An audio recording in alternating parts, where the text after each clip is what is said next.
Братья мои, очень серьезно и ответственно, когда люди баллотируются в органы законодательной власти, исполнительной власти, в парламент, сенат, в государственные и городские органы управления. Поскольку Бог говорит им так: «Горе тем, которые постановляют несправедливые законы и пишут жестокие решения».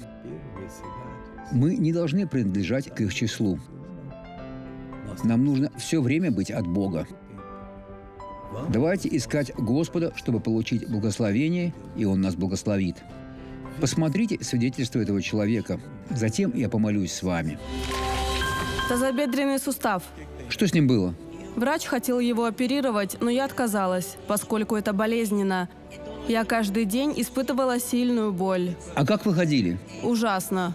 А теперь можете прекрасно походить здесь, в проходе. Если Бог исцелил руку, Он исцелит также и ногу. Идите, идите во имя Иисуса. Идите.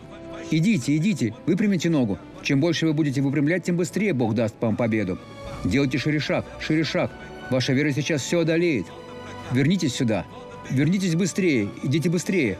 Попробуйте теперь пробежаться. Попробуйте пробежаться. Попробуйте, попробуйте. Вот так. Смотрите, друзья. Готова, сестра? Теперь помолимся. Отец, я молюсь, чтобы этот человек сейчас понял, что Господь делает в его жизни.